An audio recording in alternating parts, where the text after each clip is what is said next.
Σήμερα θα σας μιλήσω για ένα σημαντικό αστρολογικό γεγονός για το 2019, που είναι η μετακίνηση του ουρανού στο ζώδιο της πτώσης του, τον Ταύρο. Ο ουρανός είναι ο πλανήτης της ελευθερίας, των ξαφνικών αλλαγών, των απρόβλεπτων γεγονότων, της προόδου, της τεχνολογίας και της αστρολογίας. Και στις 15 Μαΐου το 2018 πέρασε στον Ταύρο, παρέμεινε εκεί μέχρι τις 6 Νοεμβρίου. Έκανε μία αναδρομή στο ζώδιο του Κρυού και τώρα ορθόδρομος πια έρχεται να εγκατασταθεί μόνιμα στις 6 Μαρτίου το 2019 στον Ταύρο και να χρωματίσει τα γεγονότα της ερχόμενης επταετίας έως το 2026. Ο ουρανός κάνει 84 χρόνια να μεταβεί το ζωδιακό κύκλο και όταν αλλάζει ζώδια φέρνει αλλαγές. Βρισκόμαστε πρώτο πυλών σημαντικών αλλαγών και καταστάσεων. Την τελευταία φορά που ο ουρανός πέρασε στον Κρυό, στις 11 Μαρτίου το 2011, συνέβη το πυρηνικό ατύχημα στη Φουκουσίμα.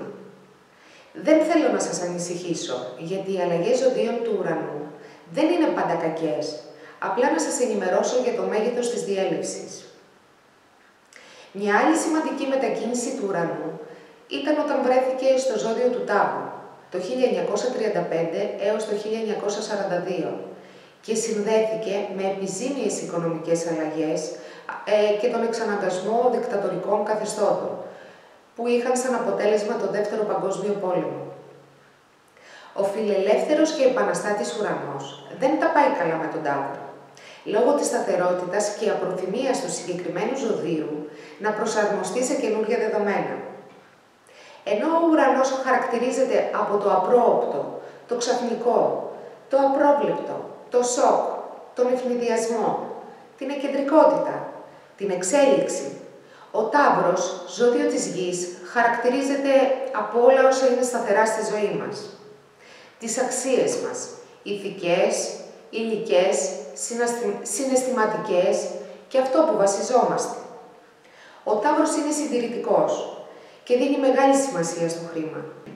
Ο ουρανός στον Ταύρο θα μας θυμίσει πως το θέμα της ασφάλειας δεν βρίσκεται στην ύλη, αλλά στην καλή διατήρηση αυτών που έχουμε.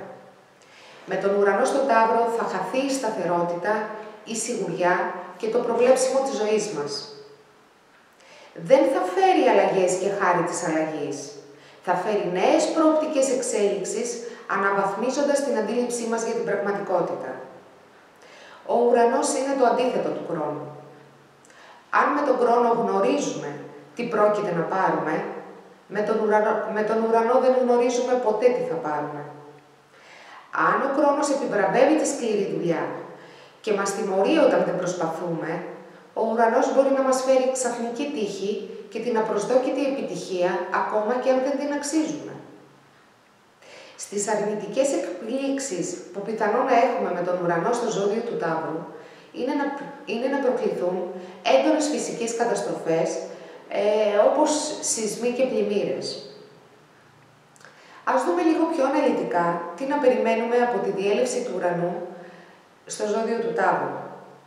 Ο Ταύρος κυβερνά τη Γη, οπότε τα επόμενα 7 χρόνια μπορούμε να αναμένουμε άνοδο στην γεωργία και τις οικολογικές καλλιέργειες ή την πτώση αυτών από φυσικές καταστροφές, όπως προείπα. Αρκετοί άνθρωποι ίσως αποφασίσουν να εγκαταλείψουν τις μεγάλες πόλεις και να πάνε σε μικρότερες, όπου να μπορούν να είναι κοντά στη φύση.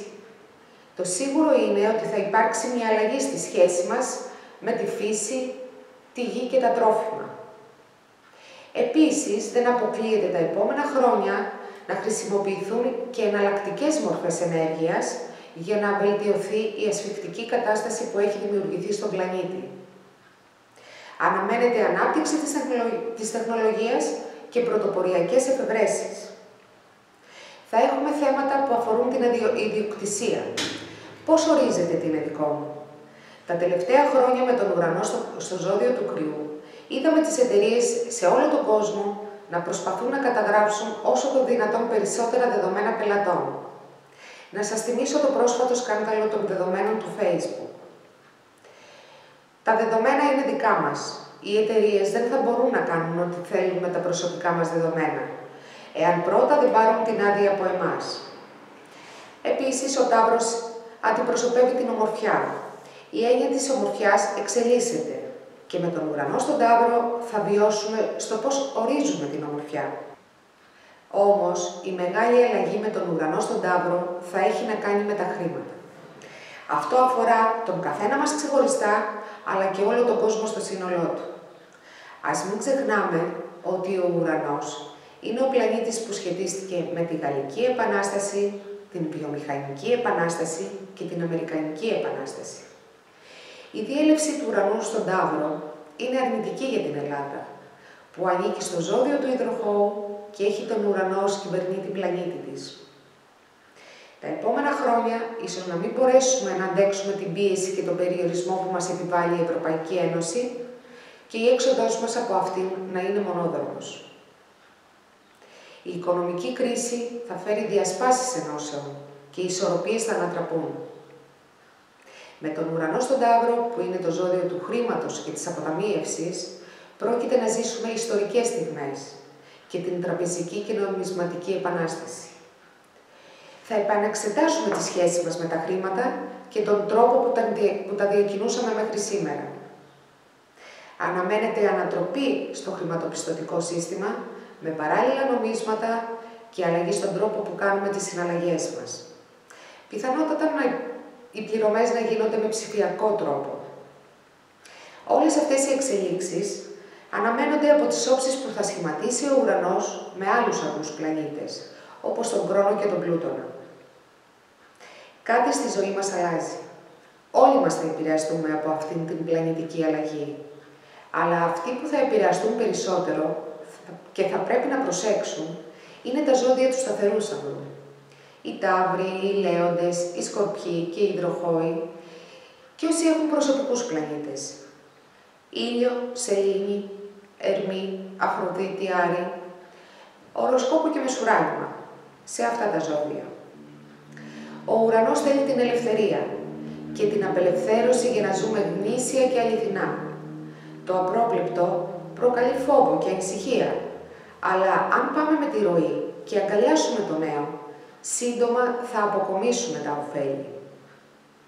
Ίσως η μετακίνηση του ουρανού να έχει ήδη διαταράξει τη ζωή σας. Η ουράνια ενέργεια έρχεται απροσδόκητα, σαν κεραυνός, για να μας ταρακουνήσει και να φωτίσει κάτι που είναι στο σκοτάδι. Οφείλουμε πάντως να θυμόμαστε ότι ο ουρανός είναι ικανός για το καλύτερο και το χειρότερο, ανάλογα με το γενέθλιο χάρτη μας, αλλά και τη δική μας προθυμία ή απροθυμία να αλλάξουμε μυαλά και στάση ζωής. Ακόμα και αν δεν το πιστεύετε, όλοι μας χρειαζόμαστε το ουράνιο ταρακούνημα από καιρό σε καιρό. Και κλείνοντας, θα αναφερθώ σε μια φράση του Μαχάτμα Γκάντι. Πρέπει εσύ ο ίδιος να γίνεις η αλλαγή που επιθυμείς να δεις στον κόσμο. Αυτά από εμένα. Μέχρι το επόμενο βίντεο μας, να περνάτε όμορφα.